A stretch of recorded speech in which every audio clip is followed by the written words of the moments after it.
Hola a todos, bienvenidos una vez más a Filoparresía, un canal donde aprendemos filosofía de manera fácil y sencilla.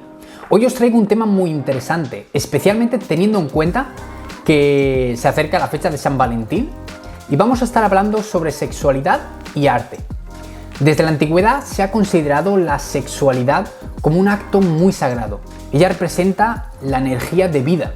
Puede crear tanto un hijo como también puede elevar nuestras capacidades físicas, intelectuales, artísticas, incluso espirituales.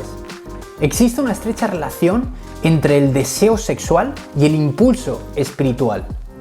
En este sentido, la sexualidad representa la ley de la multiplicación, porque puede propagar la especie por medio de las expresiones físicas o puede elevar nuestra psique por medio de las manifestaciones artísticas. Es decir, lo que muchos saben es que la sexualidad puede ayudarnos a tener un hijo, que es algo milagroso, pero lo que pocos saben es que puede transformarnos, tanto física, psicológica como espiritualmente. En psicología se le ha llamado como el arte de la sublimación sexual y hoy en día se le llama como el arte de la transmutación sexual. Sea como sea, si quieres conocer un poco más de este tema, sigue viendo este vídeo. En el diálogo del banquete, Platón explica que el deseo sexual es un impulso poderoso que puede conducirnos a la contemplación de la belleza divina. Dice que la primera vez que nos enamoramos se produce un despertar en el que apreciamos la forma del cuerpo de la persona amada. Es un comienzo en el que lo único que nos atrae de manera irresistible es la belleza puramente física, que en realidad, dice Platón, es el escalón más bajo de la pirámide creativa, porque quien satisfaga su deseo en este punto podrá tener un hijo, que es algo milagroso y maravilloso, es decir, podrá crear una vida.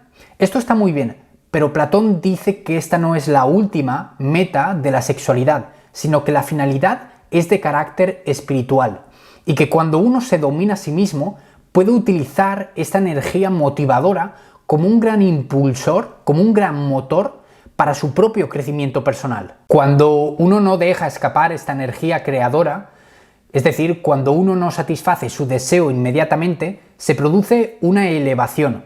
Para que puedas entenderlo mejor, es como si la energía que está en tu cuerpo subiese desde tu centro sexual hacia la cabeza.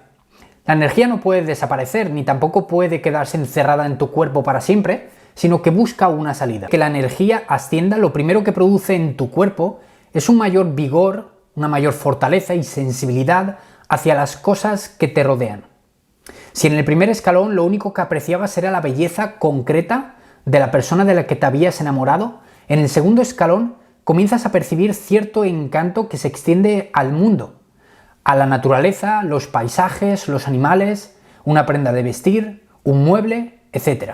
Si permites que esta energía siga fluyendo y ascendiendo a través de ti, entonces subes al tercer escalón, en el que por primera vez comienzas a percibir la belleza de carácter espiritual.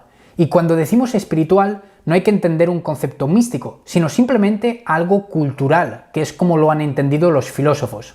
En este tercer escalón lo que se valoran son la belleza de las leyes, o sea, el hecho de que cuando actúas bien, sientes que se produce en tu interior un bienestar, una felicidad interna en la que experimentas que estás en armonía con la moral, con la ética y las leyes de tu ciudad. Si sigues dominándote físicamente, entonces ascenderás al cuarto escalón, en el que comenzarás a apreciar la belleza de las artes. No solo te inspirarás en una poesía, en un discurso, en una obra de arquitectura, en una pintura, en una teoría científica o religiosa, sino que además querrás crear estas obras. En otras palabras, se despertará el artista que llevas dentro. Este escalón es realmente hermoso y ha tenido una importancia fundamental, por ejemplo, en la obra de Freud, en el que es denominado como sublimación. La sublimación significa que cuando tu energía sexual no se expresa rápidamente, no busca una salida inmediata, entonces partes de nuestra psique comienzan a impregnarse de esa fuerza.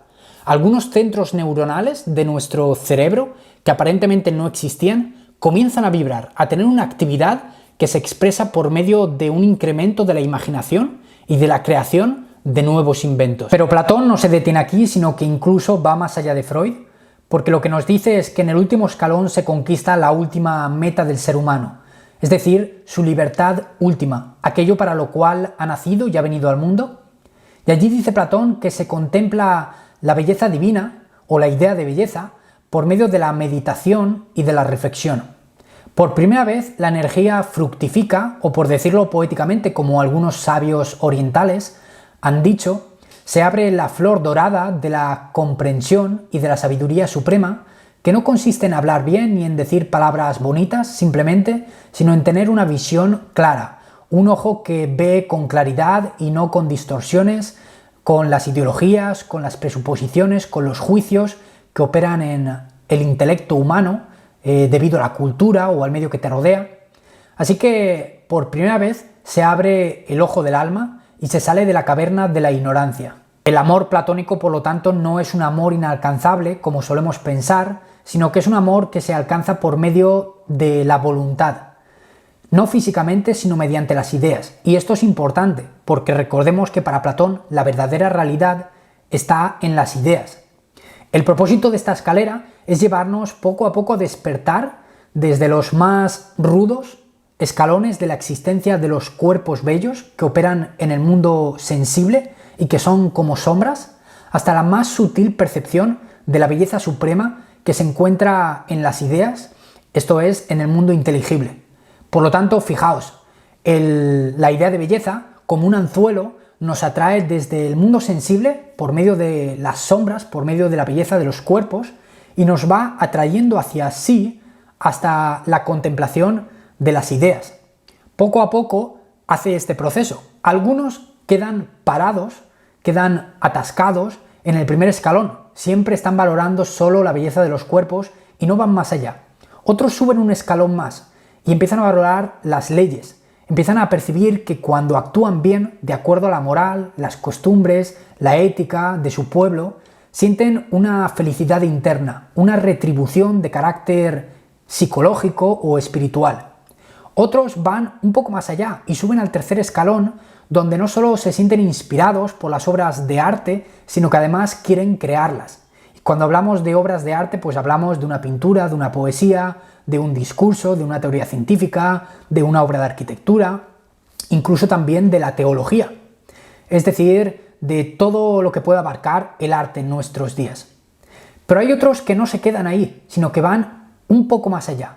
Van hasta el último escalón de la belleza, y es allí donde contemplan la belleza en sí misma. Por supuesto que Platón no predicaba la represión sexual, ni tampoco que había que cohibirse, sino que por el contrario hablaba de la dominación, es decir, de dirigir nuestras fuerzas y energías físicas hacia propósitos más elevados. La sexualidad tiene su lugar, pero no lo es todo. De alguna manera también es un proceso natural, que cuando tú creas obras de arte que te satisfacen, también la energía sexual pierde un poco de fuerza porque ya has alcanzado cierta satisfacción. Esto es lo que decía Freud, esto es lo que significa el concepto de sublimación. Bueno, y como hemos estado hablando del banquete y de Platón, creo que no hay mejor manera que terminar leyendo un fragmento de la obra.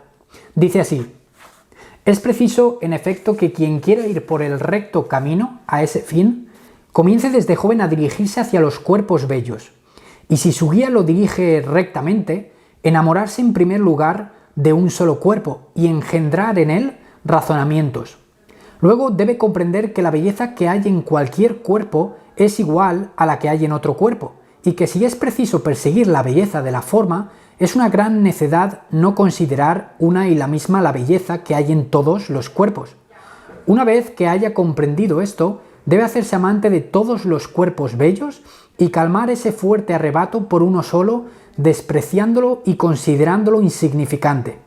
A continuación, debe considerar más valiosa la belleza de las almas que la del cuerpo, de suerte que si alguien es virtuoso del alma, aunque tenga un escaso esplendor, le será suficiente para amarle, cuidarle, engendrar y buscar razonamientos tales que haga mejores a los jóvenes, para que sea obligado una vez más a contemplar la belleza que reside en las normas de conducta y en las leyes, y a reconocer que todo lo bello está emparentado consigo mismo, y considere de esta forma la belleza del cuerpo como algo insignificante.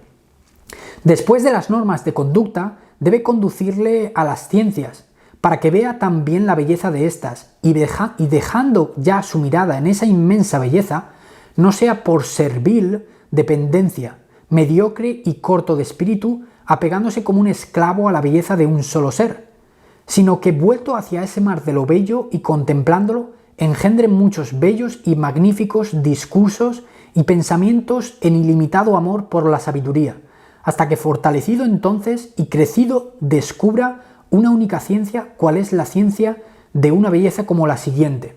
Descubrirá de repente, llegando ya al término de su iniciación amorosa, algo maravillosamente bello por naturaleza, aquello mismo por lo que precisamente se hicieron todos los esfuerzos anteriores, que en primer lugar existe siempre y ni nace ni perece, ni crece ni decrece. Pues bien, hasta aquí este vídeo, espero que os haya gustado. Si es así, puedes suscribirte al canal, darle me gusta para que YouTube entienda que es un vídeo importante.